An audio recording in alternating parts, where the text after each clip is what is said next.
Definite integration. इसके पहले आपने इनडेफिनेट इंटीग्रेशन कंप्लीट किया। टोटल 17 टाइप्स की मैंने टोटल एक सीरीज दी है, टाइप 1, टाइप 2, टाइप 17 तक आपको मैंने इंटीग्रेशन की पूरी सीरीज दी है। अब इस टॉपिक में डेफिनेट इंटीग्रेशन मतलब नया चैप्टर या उसी चैप्टर का आगे का जो पार्ट है डेफिनेट, वो मैं आपको अभी ये वीडियो नंबर 1 से फिर से मैं स्टार्ट करता हूं। तो अब इस डेफिनेट इंटीग्रेशन इनडेफिनेट में क्या फर्क है? तो इंटीग्रेशन का जो साइन है, अगर इस टाइप में आपने यूज किया I is equals to integration like this, अगर ऐसा यूज किया तो ये इनडेफिनेट इंटीग्रेशन हो गया। अगर इसी इंटीग्रेशन के लोअर और अपर पार्ट में अगर कोई नंबर आप लिखते हो like this a to d, इस टाइप से, अगर इस टाइप से आप कुछ नंबर लिखते हो, then this integration is the definite integration. इसका मतलब यह होता है कि यहाँ पर आप जब इंटीग्रेशन करते हो तो कोई लिमिट नहीं है कि आप कहां से कहां तक इंटीग्रेट करते हो। इंटीग्रेशन मतलब कंटिन्यूअस फंक्शन का समेशन होता है। तो अब इस फंक्शन का जो लिमिटेशन है वो a to b है, मतलब आप इंटीग्रेट जो कर रहे हैं तो सिर्फ a से लेके b तक इंटीग्रेट कर रहे हैं। तो सीमित लिमिटेड सेक्शन में, लिमिटेड इंटरवल में इसका इंटीग्रेशन है, इसलिए उसको आप डेफिनेट इंटीग्रेशन बोलते हो। ये जो लोअर लिमिट रहती है, ये इस वेरिएबल की जगह, प्रॉब्लम का वेरिएबल अगर x है तो ये वैल्यू जो है वो x की रहती है, मतलब वो वेरिएबल की वैल्यू रहती है, और ये वैल्यू भी x की रहेंगी। ये जो नीचे की वैल्यू है a, इसको लोअर लिमिट बोलते हैं, इसको बोलते हैं लोअर लिमिट, और जो वैल्यू ऊपर रहती है that is called upper limit, इसको अपर लिमिट बोलते हैं। और इसको पढ़ते समय integration a to b fx dx, इस टाइप से इसको पढ़ते हैं, integration a to b fx dx, ऐसे इसको पढ़ते हैं, ठीक है। देन अब सॉल्व कैसे करते हैं? तो ऐसा सपोज करो आप कि लेट डेरिवेटिव, मैं अब थोड़ी थियरी बता रहा हूं, let the derivative of gx is equals to fx, let the derivative of gx is equals to fx. It means that integration of fx, अगर gx का डेरिवेटिव fx है तो बाय डेफिनेशन fx का integration gx हो जाएगा, fx का integration gx हो जाएगा। अब इसको अगर आपने लिमिट दे दी है तो इसका मतलब ये हुआ limit a to b fx dx, limit a to b fx dx is equals to gx, limit from a to b। Definite integration में प्लस c कांस्टेंट लेने की जरूरत नहीं रहती है, वो इसलिए कि ये अपर और लोअर लिमिट पुट करने के बाद वो जो plus c that is integrating constant है वो कैंसिल हो जाता है, इसलिए यहाँ पे देने की जरूरत नहीं। अब इस लिमिट का क्या करने का, देखो ये जो इंटीग्रेशन की जो लिमिट है लोअर एंड अपर, ये इंटीग्रल सॉल्व होने के बाद जो आपका रिजल्ट आएगा उसके लोअर लिमिट, लोअर बॉटम मतलब जो आपकी राइट बॉटम की लोअर में लिखना है और ये राइट के अपर में लिखना है, मतलब लोअर वाला लोअर में लिखना है और अपर वाला अपर में लिखना है ब्रैकेट में। उसके बाद पहले अपर लिमिट पुट करना है आपको वेरिएबल की जगह पे। अब यहाँ पे वेरिएबल x है तो वेरिएबल की जगह पे ये अपर लिमिट जाएगा gb, माइनस माइनस साइन 100% हमेशा के लिए माइनस साइन देके अब उसी जगह पे आप लोअर लिमिट पुट करेंगे दैट इज gx। सो ये आपका रिजल्ट हो गया, मतलब ये आगे एक्चुअली यहाँ पे थियरी में तो यहाँ ठीक है स्टॉप कर देंगे, लेकिन किसी प्रॉब्लम में ये कुछ टिपिकल फंक्शन रहेंगे तो इसका कैलकुलेशन करना पड़ता है, और उस कैलकुलेशन का जो भी सम डिफरेंस आएगा वो आपका फाइनल आंसर रहेगा। यहाँ पे प्लस c कहीं पे भी नहीं आएगा, ठीक है। तो इस टाइप से इसको अपन सॉल्व करते हैं। ये जो तरीका है सॉल्व करने का, ये है डेफिनेट इंटीग्रेशन का तरीका। सिर्फ ये आखिरी की 2 लाइन और ये थोड़ा और मैं थोड़ा एक बार रिवाइज कर देता हूँ। इंटीग्रेशन के साइन पे लोअर में जो लिमिट रहता है वो लोअर लिमिट, जो ऊपर रहता है दैट इज अपर लिमिट। अब जब इंटीग्रेशन सॉल्व करेंगे तो पुराने मेथड से ही सॉल्व करेंगे, वही फार्मूले जो इंडेफिनिट मेथड। आप पहले फंक्शन का इंटीग्रेशन निकालेंगे और इस इंटीग्रेशन की ये जो लोअर अपर है, तो लोअर लोअर पे और अपर पे ब्रैकेट पे देना है इधर।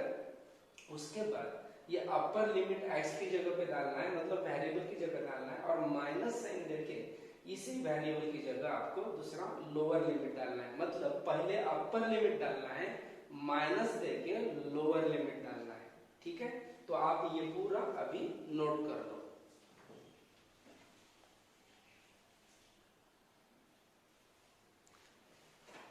देखो एक प्रॉब्लम मैंने यहाँ पे लिखा है, ये प्रॉब्लम आपको ये बेसिक समझने के लिए है। ठीक है, एकदम बेसिक प्रॉब्लम, मतलब बेसिक मेथड आपको डेफिनेट समझ में आना चाहिए, इसलिए मैं 2-3 प्रॉब्लम आपको विदा टाइप के वैसे ही बताता हूँ कि आपको डेफिनेट का टॉपिक समझना चाहिए, जो मैंने थ्योरी भी बताई थी वो। अब लोअर लिमिट 2 है और अपर लिमिट आपका 5 है, तो इसको कैसे पढ़ेंगे? Integration 2 to 5, integration 2 to 5 3x square plus 2x minus 1 dx, इसको ऐसा पढ़ेंगे। उसके बाद अब सॉल्व कैसे करेंगे? देखो 3 कांस्टेंट है as it is, x square इसका इंटीग्रेशन आता है x cube by 3 minus 2 plus 2 constant, x का इंटीग्रेशन आता है x स्क्वायर बाय 2 और माइनस 1 का इंटीग्रल आता है x, मतलब इसका इंटीग्रल निकाल लिया, इंटीग्रेशन निकाल लिया। उसके बाद ये पूरा ब्रैकेट में जाएगा और ये 2 to 5 ये जो लिमिट है, ये लिमिट आपके ब्रैकेट पे आ जाएंगे। उसके बाद 3 कैंसिल हो जाएगा, यहाँ पे 2 कैंसिल हो जाएगा। अब x cube plus x square minus x 2 to 5, ठीक है, ये लोअर लिमिट और ये अपर लिमिट दे दिए।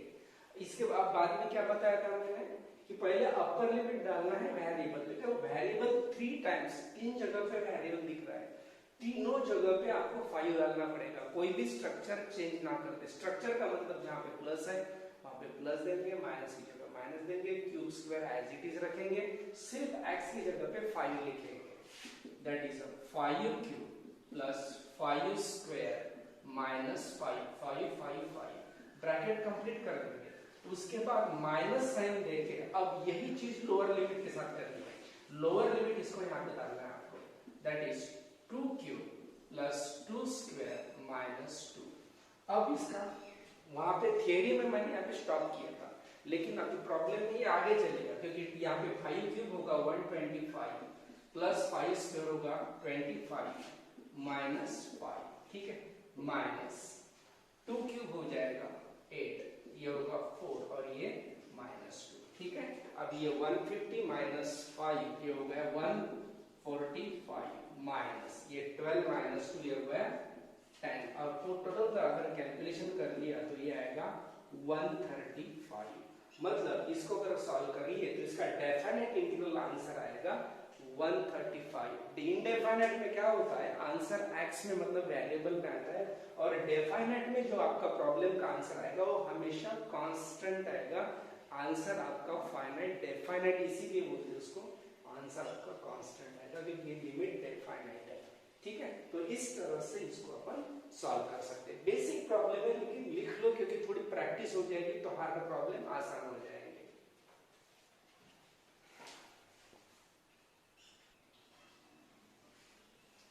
Now the next example is integration 0 to pi by 2 1 plus cos of 2x dx, ठीक है। अब देखो 1 का इंटीग्रल क्या होगा, ये आएगा 1 का इंटीग्रल x, cos 2x का इंटीग्रेशन क्या रहेगा, it is sin 2x by 2, ठीक है। ये आ गया आपका आंसर। अगर आप डायरेक्टली डेफिनेट इंटीग्रल देख रहे हो तो गलती कर रहे हैं, सबसे पहले इनडेफिनेट के पूरे टाइप कर लो, तो ये उसी पर इनकी मेथड आगे डिपेंड चलेगी। अब आसान है इसलिए समझ आएगा, लेकिन अगर टाइप चालू हो गई तो फिर दिक्कत आएगी। अब देखो ये दोनों का इंटीग्रल मैंने लिख लिया। उसके बाद ये लोअर और ये अपर, ठीक है। अब ये लिमिट मैंने यहाँ पे दे दी है, फिर अब यूज करेंगे अपर लिमिट को।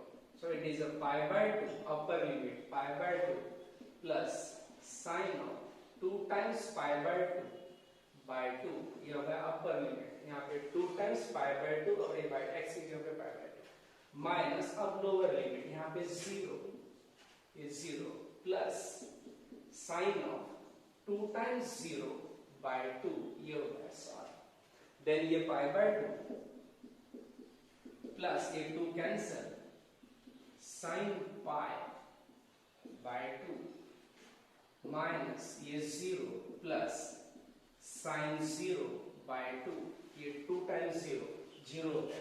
साइन पाई की वैल्यू भी 0 हो जाएगी। सो it is pi by 2 plus 0, क्योंकि ये साइन पाई 0 और बाय 2 0, ये 0 और साइन 0 0 बाय 2 0, मतलब ये पूरे 0, तो आपका आंसर रहेगा सिर्फ पाई by 2। So your final answer is pi by 2। So the integration of this function is pi by 2। तो आप इस टाइप से इस डेफिनेट इंटीग्रेशन को अच्छी तरह से सॉल्व कर सकते हैं।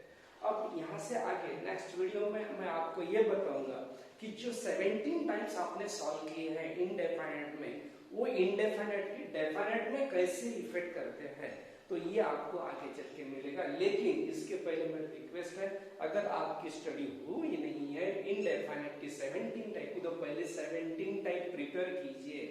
अगर आप YouTube पे चैनल देख रहे हो तो सब्सक्राइब करो, और उसके सबसे पहले ये सीरियल नंबर 1 वीडियो 1 से लेके 17 तक के मैंने वीडियो दिए, ये पूरा स्टडी करो, उसके बाद ही डेफिनेट के लिए हाथ लगाओ, नहीं तो फिर आपके हाथ में कुछ नहीं लगेगा। ठीक है, तो ये समझ में आएगा तो ठीक है। थैंक यू, नेक्स्ट वीडियो में